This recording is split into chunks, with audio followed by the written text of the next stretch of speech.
Terima kasih Anda masih bersama kami. Bagi Anda yang baru saja bergabung, kami hadirkan kembali 3 berita utama hari ini. Jumlah anak yang menjadi korban sodomi yang dilakukan guru mengaji dan seni rebana di Kabupaten Batang bertambah menjadi 21 anak. Lama libur karena banjir, anak-anak korban banjir di Desa Lemah Putih Grobogan rindu kembali ke sekolah.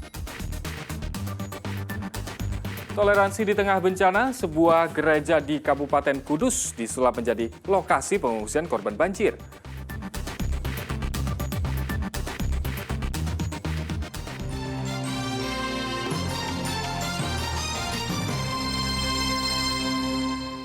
Banjir bandang di perumahan Arion menyisahkan trauma bagi warganya. Banjir bandang kedua kalinya itu mendorong warga untuk pindah tempat tinggal.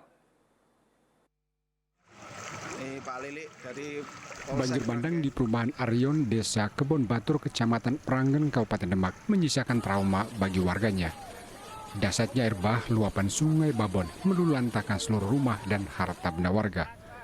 Peristiwa yang terjadi pada Jumat petang itu merupakan kali kedua banjir bandang menerjang perumahan ini. Ada warga yang trauma sampai berencana untuk pindah ke tempat lain. Namun ada juga yang memilih bertahan dan memperbaiki kerusakan bangunan dan perabotan rumah akibat banjir bandang. Ya, kondisinya bingung, sedih, kayaknya dua kali kejadian. Untuk kedepannya mungkin ya di sini mungkin nggak ditempati lagi rumahnya. Bu pindah ya Bu? Iya. Trauma Bu dengan kondisi?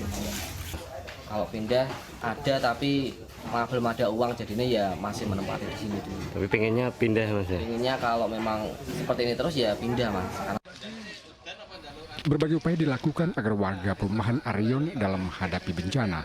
Puluhan anggota TNI Polri terus membantu warga membersihkan sisa lumpur dan sampah. Di hari ketiga, upaya pembersihan sisa banjir bandang masih berlangsung. Meski setiap rumah telah dibantu 2 anggota gabungan TNI Polri, ternyata upaya masih kurang. Proses membersihkan rumah dari sisa lumpur dan sampah cukup makan proses panjang. Ditambah lagi lumpur mulai mengering dan sulit dibersihkan. Hal ini membuat jumlah anggota yang diterjunkan masih kurang, apalagi jumlah rumah warga yang terdampak lebih dari 400 unit.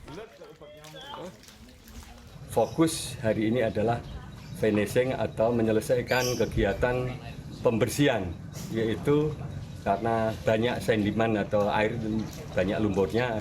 Kalau tidak segera diatasi, nanti akan terjadi endapan dan sulit untuk harus malah nyanggul. Upaya membuka kembali saluran irigasi yang tertimbun lumpur banjir bandang juga terus dilakukan. Hal ini untuk mengantisipasi jika terjadi banjir susulan. Ali Mustafir melaporkan dari Kabupaten Demak. Darurat banjir di Kabupaten Kudus menyimpan cerita indahnya toleransi antar umat beragama. Sebuah gereja dibuka dan dijadikan tempat pengungsian bagi para korban banjir. Mereka pun bebas untuk menjalankan ibadah sholat di lokasi tersebut.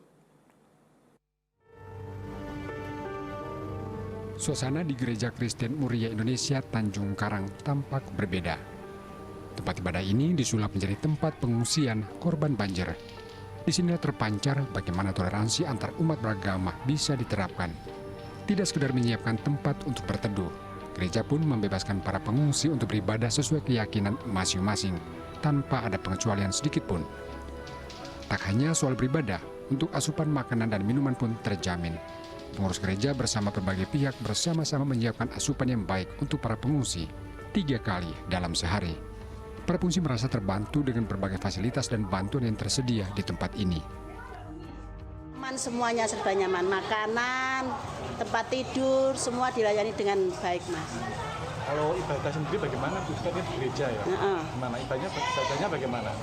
Ya, kalau ibadah ya terserah yang muslim mau sholat di sini tidak apa-apa.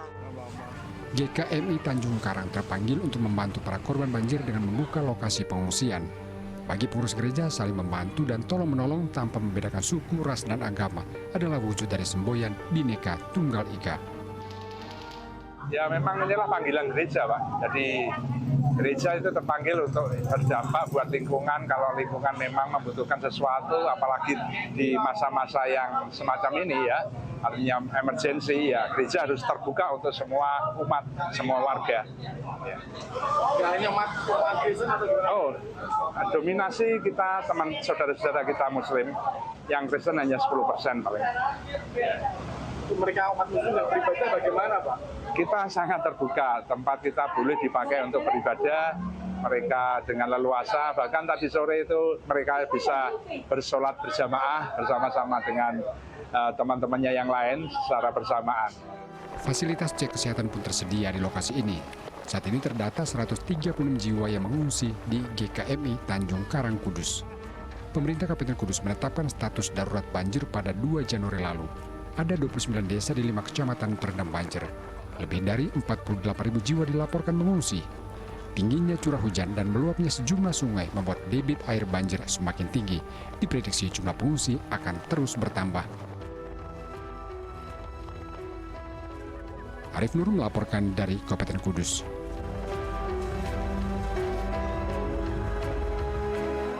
Ya, setelah lebih dari 2 pekan pelayaran dihentikan akibat cuaca buruk, pihak otoritas Pelabuhan Jepara kembali memberi izin berlayar.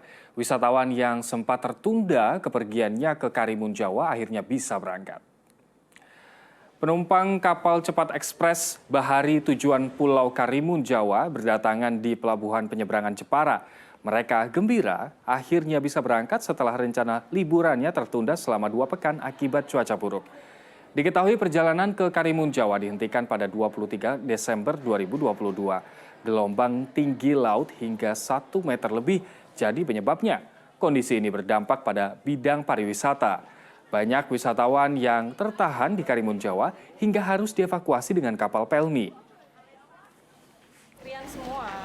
Sebelumnya sih udah terjadwal sebelum Desember ya, cuman kan kemarin untuk cuaca buruk itu takut nggak berangkat, ternyata alhamdulillah hari ini cerah.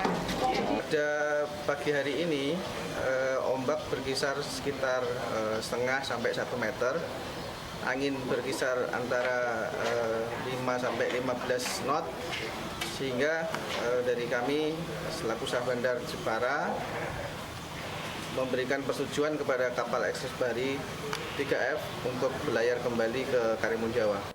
Selama 2 pekan Karimun Jawa terisolasi akibat cuaca ekstrim. Kapal kecil tak bisa berlayar karena tingginya gelombang. Karimun Jawa menghadapi krisis energi. Pemerintah provinsi menggandeng TNI Angkatan Laut untuk menyalurkan bantuan energi dan pangan dengan menggunakan kapal perang KRI Makassar 590. Mengatasi krisis energi di Karimun Jawa, pemerintah daerah mengirim bantuan sembako, genset, dan bahan bakar minyak dengan menggunakan kapal TNI Angkatan Laut. Cuaca buruk dan tingginya gelombang laut membuat kapal kecil tak mungkin beroperasi. Kapal perang KRI Makassar 590 membawa 30 kL pertalite, 65 kL biosolar, 5 kL dexlite, dan 7 unit genset serta 10 drum oli. Pagi ini melepas dari Makassar untuk menuju Karimun Jawa untuk membawa dari Pertamina BBN ini pertalite 30 kL, biosolar 65 kL, dexlite 5 kL, terus juga bantuan dari Pemprov Jateng, dari Dinas Ketahanan Pangan, bantuan beras dari BPBD 400 paket sembako. Kita membantu pemerintah, tugas-tugas pemerintah di daerah. Kita juga membantu dan melaksanakan dalam penanggulangan bencana alam, pengungsian, dan bantuan kemanusiaan. Nah, ini salah satu tugas kita yang membantu pemerintah daerah dalam memberikan bantuan kemanusiaan. Terisolasi nyaris 2 pekan membuat warga Karimun Jawa mengalami krisis energi dan pangan. Datangnya bantuan disambut baik warga. Kalau kebutuhan yang dasar memang logistik, makan, dan BBM yang dasar. Kalau keinginannya luar biasa, macam-macam. Distribusinya bagaimana Pak setelah ini Pak? Setelah ini pendistribusinya ini kan nanti diserahkan dari Satgas, kemudian serahkan pada pemerintah desa akan menyerahkan kecamatan akan menyalurkan desa yang akan mendistribusikan per kepala keluarga. Dipastikan setiap kepala keluarga Kini jalur perjalanan lintas laut telah dibuka. Gelombang tinggi juga telah meredah. Kapal kecil sudah bisa beroperasi. Dengan begitu besar harapan sektor pariwisata di Kepulauan Karimun Jawa bisa segera pulih. Agus Hermanto melaporkan dari Kabupaten Jepara. Dampak cuaca ekstrim berpengaruh pada harga cabai dan bawang putih di sejumlah daerah. Gagal panen akibat banjir jadi penyebabnya. Semua jenis cabai naik harga nyaris 2 kali lipat di Pasar Peterongan Kota Semarang. Cabai rawit merah dijual Rp80.000 per kilogram. Cabai keriting merah dijual Rp60.000 per kilogram. Dan cabai keriting hijau kini dijual Rp50.000 per kilogram. Begitu juga untuk harga bawang. Untuk bawang merah dan bawang putih kini dijual Rp40.000 per kilogram. Kenaikan harga cabai dan bawang berdampak pada omset penjualan yang turun hingga 50%. Hal serupa juga dialami pedagang di Pasar Sayur Grosir Cepogo, Kabupaten Boyolali. Dalam 3 hari terakhir, harga cabai naik drastis. Harga cabai rawit tembus Rp60.000 per kilogramnya, yang awalnya dijual sekitar Rp30 hingga Rp40.000 per kilogram. Jika harga di Pasar Sayur Grosir Cepogo sudah tinggi, diperkirakan harga di sejumlah pasar tradisional di daerah Solo Raya bisa mencapai Rp65 hingga Rp70.000 per kilogram. Tingginya harga cabai akibat panen petani gagal terendam banjir. Kenaikan harga diprediksi masih terjadi karena cuaca buruk.